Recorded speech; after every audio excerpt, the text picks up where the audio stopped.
Good morning students. Keshav group of education की online classes में आपका हार्दिक स्वागत है।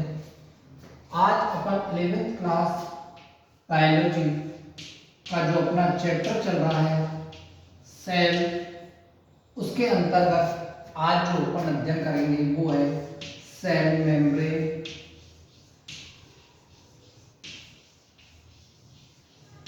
या कोशिका झिल्ली।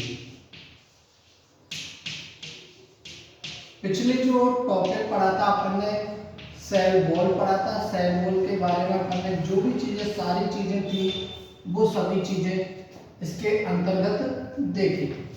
अब जो नेक्स्ट टॉपिक है अपना वो है सेल मेम्ब्रेन। क्या है?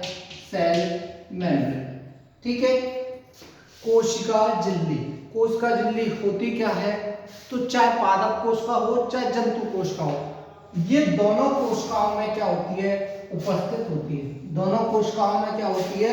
उपस्थित होती है।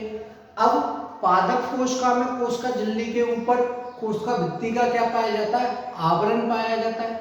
मैंने आपको सेल वॉल पढ़ाई थी जब बताया था केवल किन में पाई जाएगी? पादप कोशिकाओं में। सेल वॉल कैसी परत है? मृत परत है। ठीक है।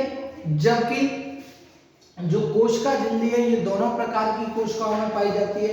दोनों प्रकार की कोशिकाओं में, अर्थात सभी कोशिकाओं में क्या होती है? उपस्थित होती है। सभी सेल्स में क्या होती है? उपस्थित होती है। सभी कोशिकाओं में क्या होती है? उपस्थित होती है। दूसरी अगर अपन बात करें, कोशिका जो झिल्ली होती है, कोशिका झिल्ली लचीली होती है, प्रत्यास्थ होती है, लचीली, पतली और जीवित झिल्ली होती है। कैसी झिल्ली होती है? जीवित झिल्ली होती है। ठीक है। तीसरी अगर अपन इसमें बात करें तो ये अर्धपारगम और चयनात्मक।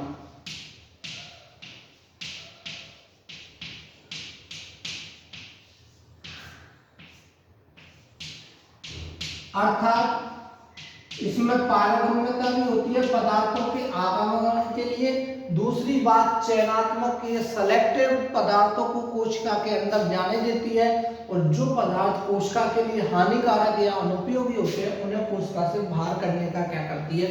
प्रयास करती है। इसलिए इसको अर्धपारगम चयनात्मक झिल्ली भी कहते हैं। ठीक है। अब ये बात हुई कोशिका झिल्ली, इसकी कोशिका झिल्ली। अब अपन बात करें कोशिका झिल्ली की संरचना क्या होती है। संरचना,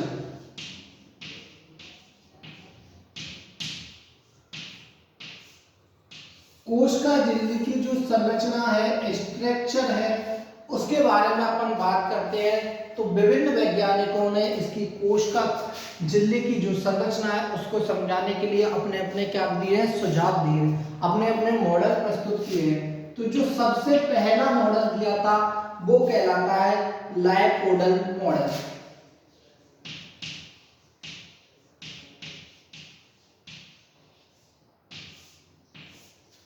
लायपोडल मॉडल या लायपोडल का सिद्धांत, ये पहला सिद्धांत था जो कोशिका झिल्ली की संरचना को समझाने के लिए दिया गया था। इसका जो प्रतिपादन है वो किया गया था 1901 में ओवर्टन के द्वारा। किसके द्वारा? ओवर्टन। ओवर्टन ने इस सिद्धांत को 1901 में दिया था और बताया था कि जो कोशिका झिल्ली है वो वसा से निर्मित होती है। किससे? वसा से निर्मित झिल्ली होती है। ये सिद्धांत इस बात को बताता है कि जो कोशिका लायपोडल सिद्धांत का जो प्रतिपादन है वो ओवर्टन ने 1901 में किया था और बताया था कि जो कोशिका झिल्ली है वो वसा की परतों से क्या होती है? निर्मित होती है, अर्थात वसा के द्वारा क्या होती है? बनी होती है। ठीक है। ये वसा की सिंगल एकल परत है। कैसी? एकल परत है, अर्थात वसा की सिंगल परत के द्वारा क्या होती है? बनी होती है। इसके बाद जो दूसरा मॉडल था वो था सैंडविच मॉडल।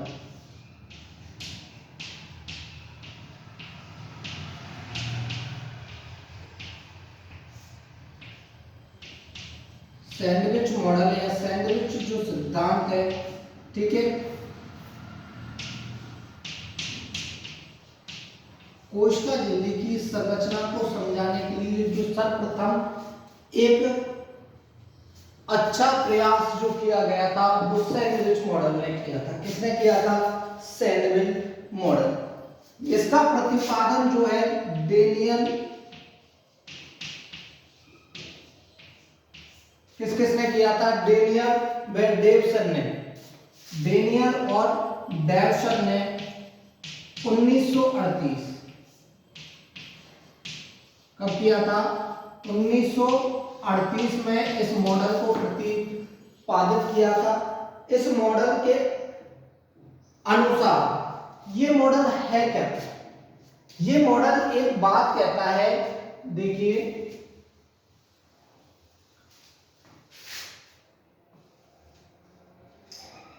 ये मॉडल ये बात कहता है कि जो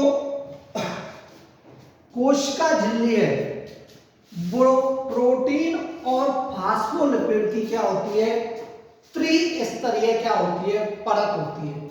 प्रोटीन और फास्फोलिपिड की क्या होती है?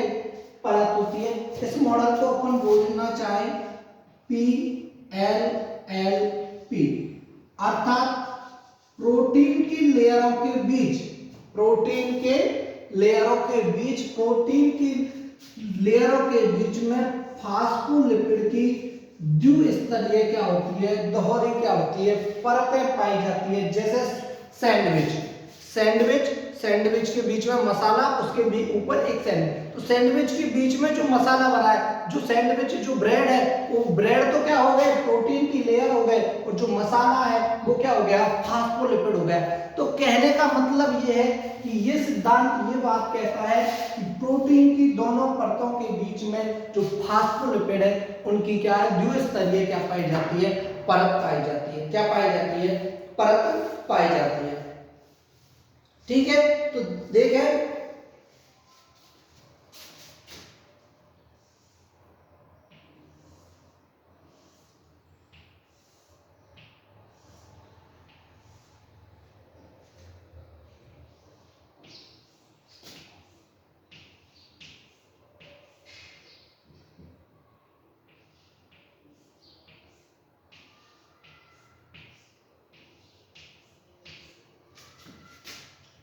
ये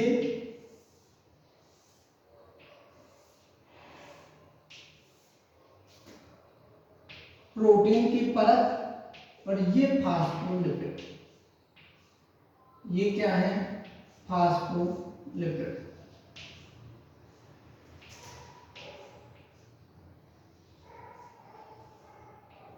ये है फास्फोलिपिड। इसी तरह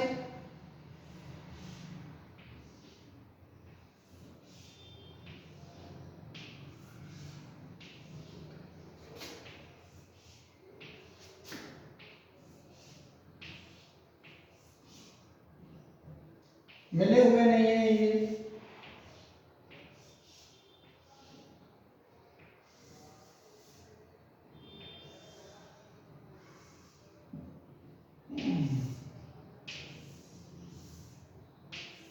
तो देखिए ये इस तरीके से क्या होते हैं? व्यवस्थित होती है। ठीक है, तो ये वाली जो परतें हैं बाहर की तरफ, ये वाली जो परतें हैं ये तो कहलाएंगी प्रोटीन की परत।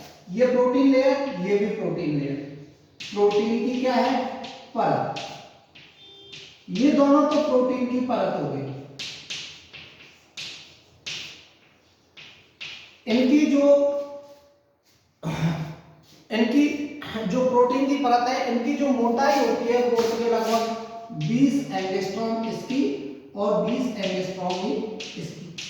ठीक है, अब इसके बीच में ये उपस्थित है, ये जो उपस्थित है आपको दिखाई दे रहे हैं, ठीक है, इनको बोलेंगे फास्फोलिपिड। क्या बोलेंगे? फास्फोलिपिड। ये फास्फोलिपिड की परत है।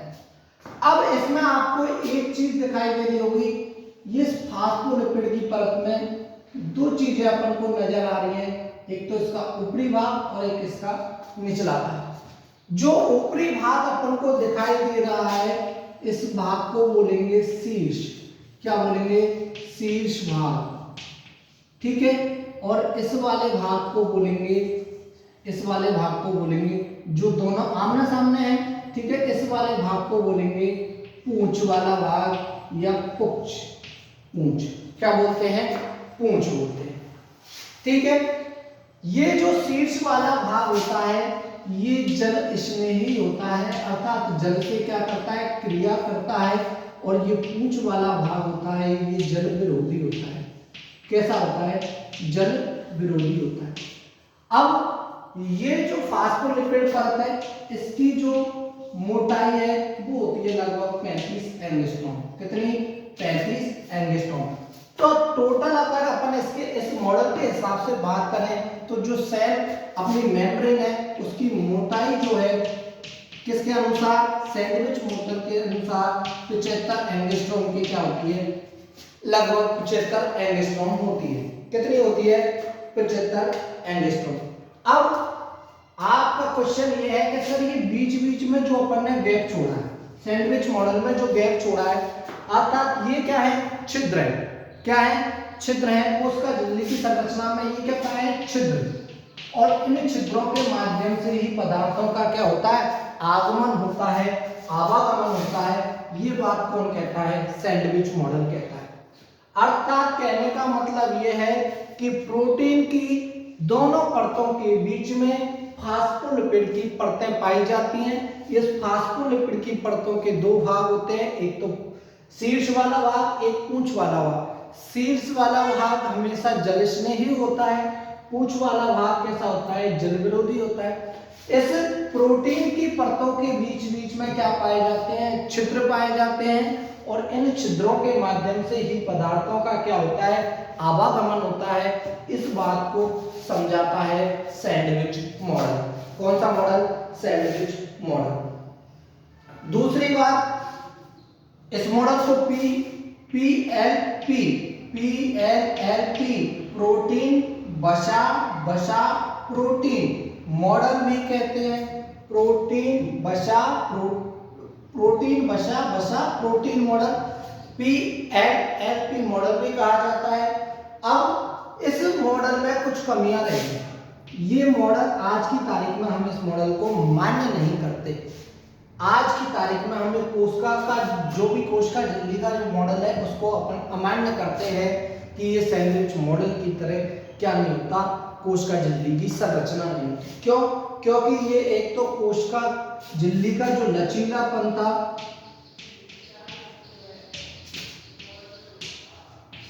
और पारगम्यता इसको नहीं समझा सका।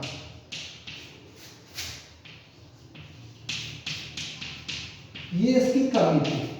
दूसरी कमी ये थी कि ये जो मॉडल है अपन आगे जैसे जैसे उन्नत मॉडल पढ़ेंगे, आगे अपन और डेवलप्ड मॉडल जो आएंगे वो पढ़ेंगे तो अपन को पता लगेगा कि ये जो प्रोटीन और फास्फोलिपिड की इसमें व्यवस्था है वो प्रोटीन अरेंजमेंट, प्रोटीन लेयर का जो अरेंजमेंट है वो क्या था? इसके अकॉर्डिंग सही नहीं था। ये अपन आगे पढ़ लेंगे। ये जो प्रोटीन लेयर का जो अरेंजमेंट था वो इस मॉडल के अनुसार वास्तविकता में कोशिका झिल्ली में होता नहीं है। तो ये बातें बताई थी किसने? सैंडविच मॉडल ने। पहला था लाइपोडल मॉडल, वसा की एकल परत से निर्मित होती है कोशिका झिल्ली। इसका प्रतिपादन एवॉर्टन ने किया था। कब? 1901 में। डेनियल और डेविडसन ने 1938 में कोशिका झिल्ली का जो दूसरा मॉडल था सैंडविच मॉडल दिया, जिसके अनुसार सैंडविच, जिस प्रकार सैंडविच के बीच में क्या रखे रहते हैं? मसाला होता है या जो भी अपन आलू वगैरह भरते हैं, दूसरी उसी प्रकार प्रोटीन लेयर के बीच में क्या दसे रहते हैं? फास्फोलिपिड की परत दरिसी रहती है। द्विस्तरीय परत फास्फोलिपिड की प्रोटीन लेयर के बीच में पाई जाती है। ये बात को इसने कही थी सैंडविच मॉडल में। आगे इसमें अपन देखते हैं तो अगला जो मॉडल है वो है तीसरा, इकाई कला प्रतिरूप इकाई कला मॉडल। तीसरा जो मॉडल है वो है इकाई कला प्रतियोग।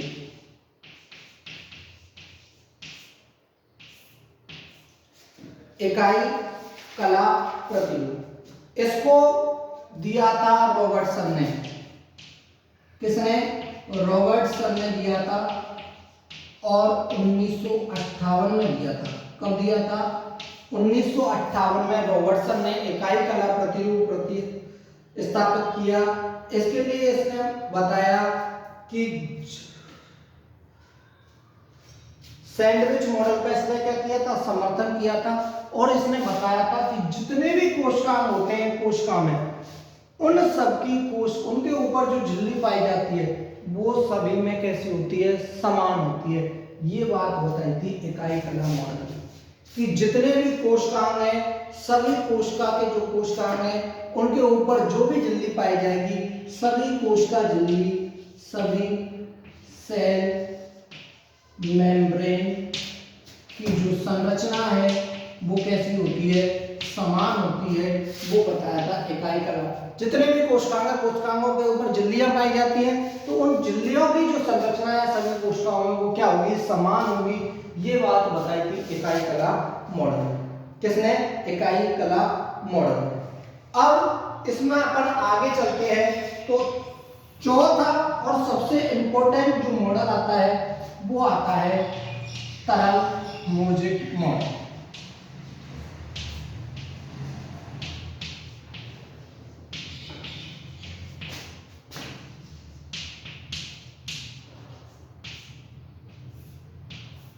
तरल मोज़ेक मॉडल। इस सिद्धांत का प्रतिपादन जो किया था वो किया था सिंगर और निकोलसन ने। किसने? सिंगर और निकोलसन। सिंगर और निकोलसन ने सिद्धांत को दिया था 1972 में। और इसने बताया कि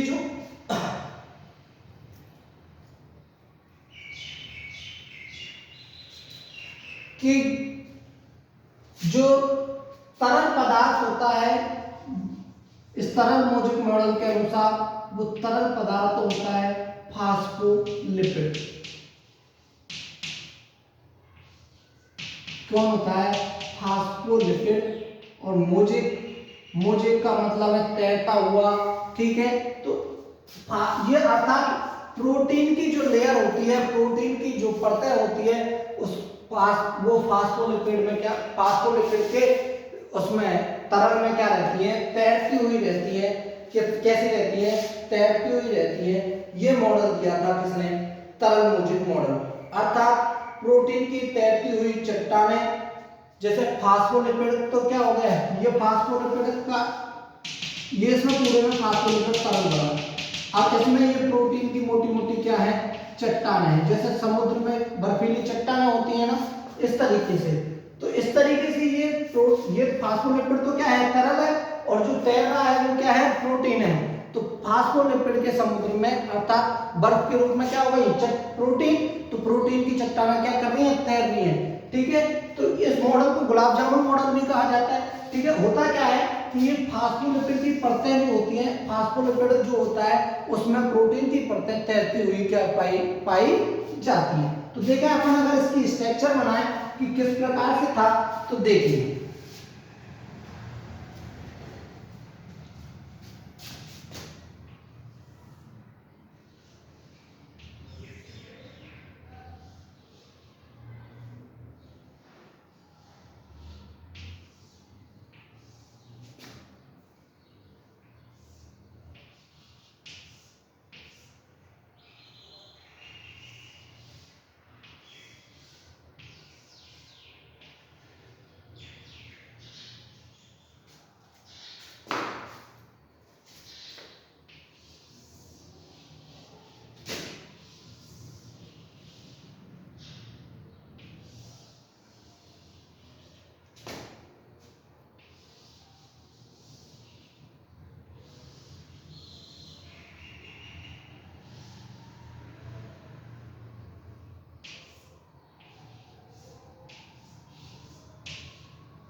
इस तरीके से।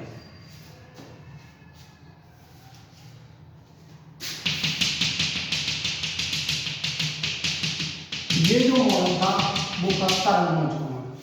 अब इस तरल मौजूद मॉडल में क्या है, प्रोटीन के बारे में बताया। प्रोटीन दो प्रकार की, एक तो प्रोटीन की जो परतें होती हैं वो दो प्रकार की,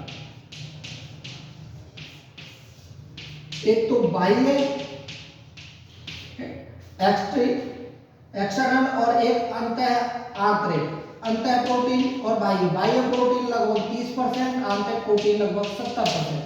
आंतरिक मतलब प्रोटीन की जो परतें होती हैं वो फास्फोलिपिड के अंदर क्या होती है, धसी हुई होती हैं, वो तो कहलाएंगे आंतरिक। और जो बाह्य होंगी अर्थात परिधीय, बाह्य को बोलते हैं परिधीय, ठीक है, जो किनारों पर उपस्थित हैं, बाहर की तरफ पाई जा रही है, वो कहलाएंगी बाह्य। तो देखो ये वाली जो किनारों पर पाई जा रही है प्रोटीन की लेयर, इसको बोलेंगे परिधीय प्रोटीन। कौन सी प्रोटीन हो गई, परिधीय प्रोटीन। और कुछ जो अंदर धसी हुई है, अंदर की तरफ धसी हुई, ये भी परिधीय, ठीक है, बाहर की तरफ है। अंदर की तरफ किसमें धसी हुई है, फास्फोलिपिड में धसी हुई है, तो इनको बोलेंगे आंतरिक परतें। क्या बोलेंगे, आंतरिक परत, सॉरी आंतरिक प्रोटीन। क्या बोलेंगे, आंतरिक प्रोटीन। और इसके अंतर्गत जो पाई जाती है वो है ट्यूनल प्रोटीन।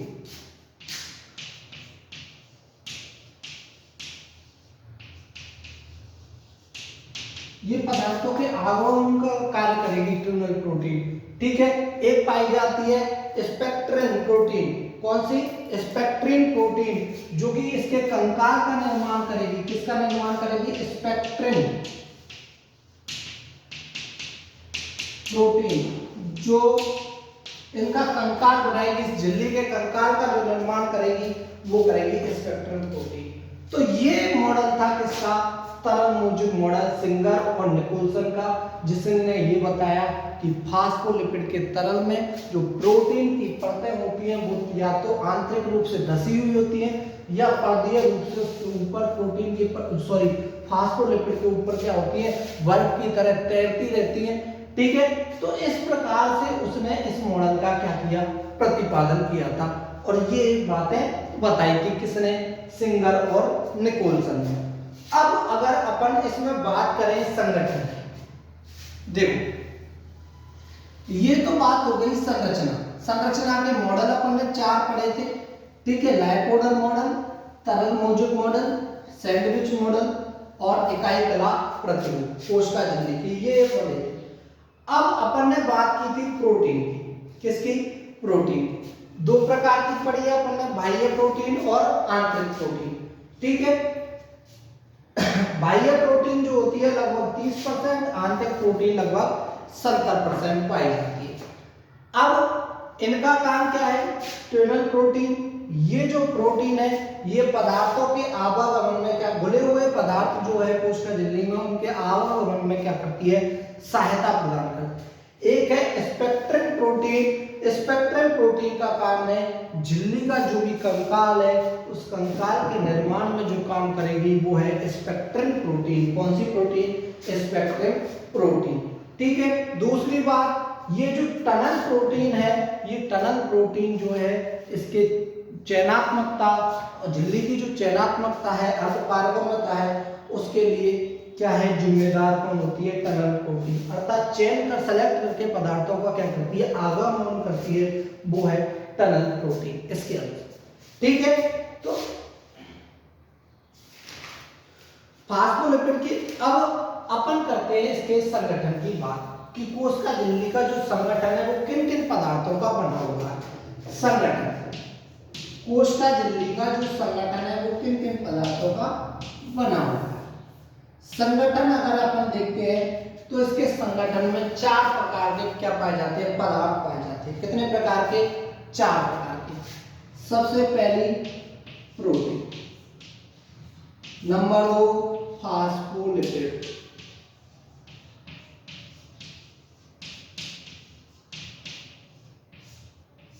नंबर 3 कार्बोहाइड्रेट,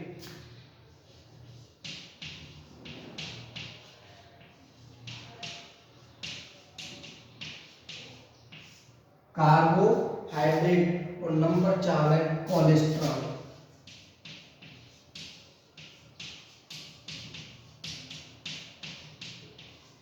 ये 4 प्रकार के पदार्थों से मिलकर के क्या बनी होती है?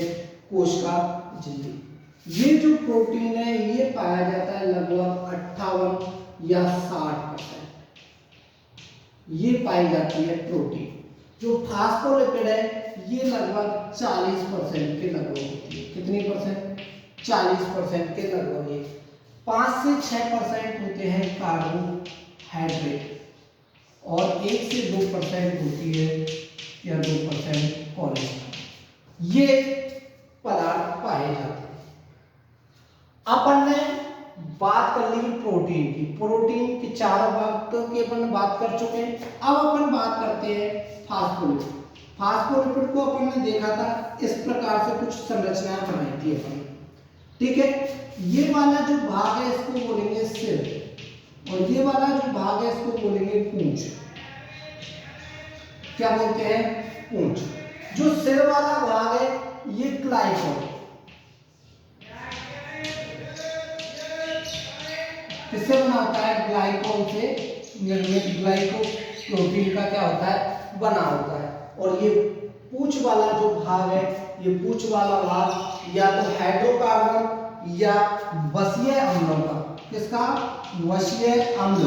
जल विरोधी है तो वसीय अम्ल या हाइड्रोकार्बन का क्या होता है? निर्मित होता है हाइड्रोकार्बन, ठीक है। तो ये बात हो गई किसकी? फास्फोलिपिड की। अब अगर अपन फास्फोलिपिड की बात करें तो 2 प्रकार की, एक तो संतृप्त और असंतृप्त। संतृप्त क्या होगी? जो लचीलापन है। संतृप्त का मतलब लचीलापन जो आएगा कोशिका झिल्ली में वो आता है संतृप्त फास्फोलिपिड के कारण, ठीक है। अब बात करें कार्बोहाइड्रेट की, तो कार्बोहाइड्रेट 2 प्रकार का। कार्बोहाइड्रेट कितने प्रकार का? 2 प्रकार का। देखो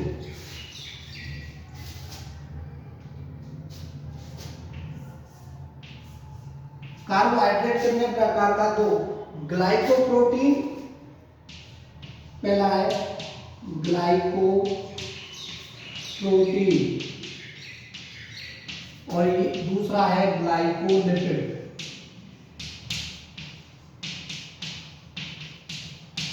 ग्लाइकोप्रोटीन और ग्लाइकोलिपिड, इन दोनों का जो निर्माण होता है, ग्लाइकोप्रोटीन हो चाहे ग्लाइकोलिपिड हो, इनका निर्माण गोल्गी कायल में होता है। किसमें होता है? गोल्गी कायल में।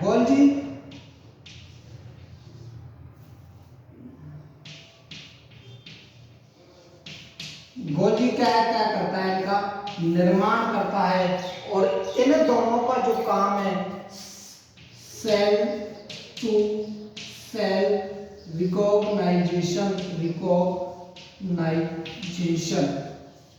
अर्थात कोशिका की पहचान। कोशिका की क्या करना? पहचान करने का जो काम है, कोशिका से जो पहचान होती है उसको करने का क्या करती है? कार्य करती है। कौन? ग्लाइकोप्रोटीन और ग्लाइकोलिपिड, ठीक है। तीसरी है कोलेस्ट्रॉल। ये 1 से 2% पाया जाता है। जो कोशिका झिल्ली होती है उसको क्या करता है? यांत्रिक सामर्थ्य प्रदान करता है।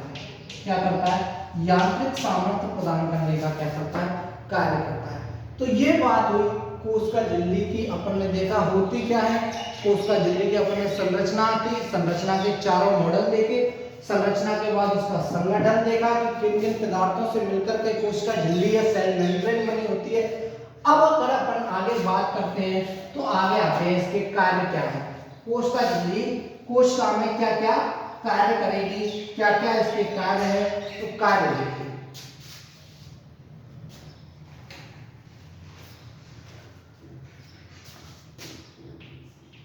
नंबर 1 सुरक्षा का कार्य करती है।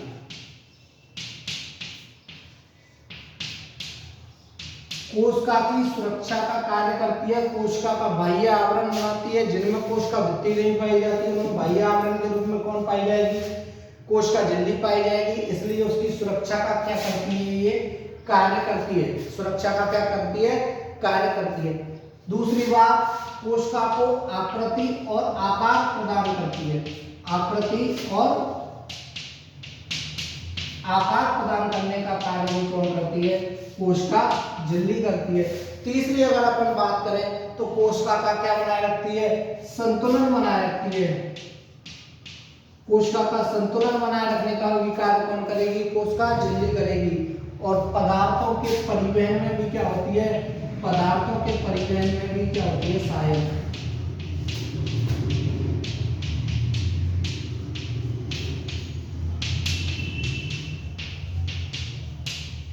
कोशिका जो झिल्ली है ये पदार्थों के परिवहन में क्या है? सहायक। अब पदार्थों का परिवहन कितने प्रकार का? परिवहन जो होता है दो प्रकार का होता है, एक तो सक्रिय और एक निष्क्रिय।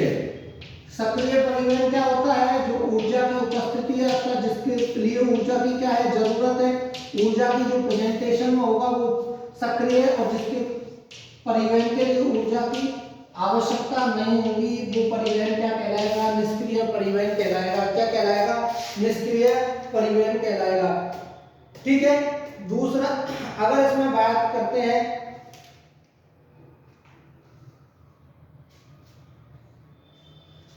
जो कोशिका झिल्ली होती है इसमें एंडोसाइटोसिस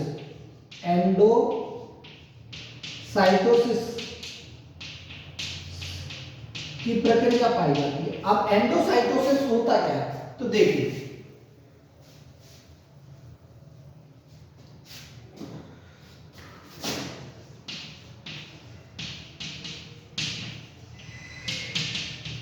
एंडोसाइटोसिस ये कोशिका झिल्ली क्या करती है? कोशिका झिल्ली कोई भी पदार्थ है, ये पदार्थ है, उसको चारों तरफ से घेर करके उसका क्या कर देती है? पाचन कर देती है, अर्थात उसको भक्षण कर लेती है। उसको जो ग्रहण करने का काम है, ग्रहण करने की क्या पाई जाती है? जो क्षमता पाई जाती है वो क्या कहलाती है? एंडोसाइटोसिस कहलाती है। क्या कहलाती है? एंडोसाइटोसिस। तो कोशिका झिल्ली क्या करती है? पदार्थों को घेर कर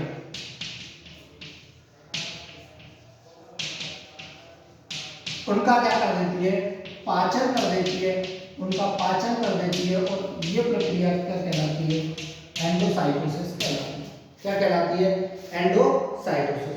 और एंडोसाइटोसिस भी दो प्रकार का होता है। कितने प्रकार का? दो प्रकार का। एक तो होता है फैगोसाइटोसिस और एक होता है पिनोसाइटोसिस, अर्थात कोशिका पाचन, और एक होता है कोशिका पयन।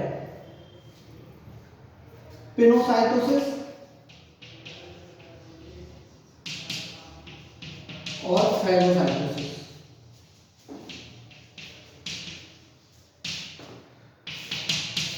पिनोसाइटोसिस क्या होता है? जब कोशिका झिल्ली तरल पदार्थों का, किसका? तरल पदार्थों का भक्षण करती है, तरल पदार्थों का जो पाचन करती है, तरल पदार्थों को ग्रहण करने की जो क्षमता है वो कहलाती है पिनोसाइटोसिस। और ठोस पदार्थों को जो ग्रहण करने की जो प्रक्रिया है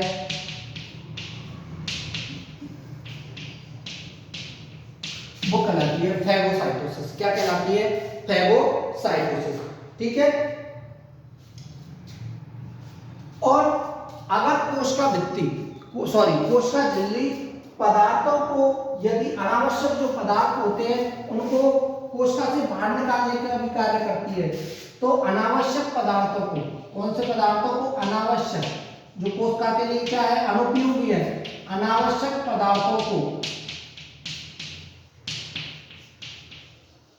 कोशिका से बाहर निकालने की जो प्रक्रिया है उसको कहते हैं एक्सोसाइटोसिस। एक्सोसाइटोसिस क्या बोलेंगे? एक्सोसाइटोसिस। एक्सो यानी बाहर निकलना, और बाहर निकालने की प्रक्रिया एक्सोसाइटोसिस, और घेर कर खाने की या भक्षण की प्रक्रिया एंडोसाइटोसिस। दो प्रकार की, जो तरल पदार्थों का करे तो पिनोसाइटोसिस, ठोस पदार्थों का करे तो फैगोसाइटोसिस। क्या कहलाएगी? फैगोसाइटोसिस। ठीक है। तो ये बातें हुई कोशिका झिल्ली या सेल मेम्ब्रेन। ठीक है बेटा। अब अगला जो टॉपिक है अपना, उसकी चर्चा अपन नेक्स्ट लेक्चर में करेंगे। Thank you so much.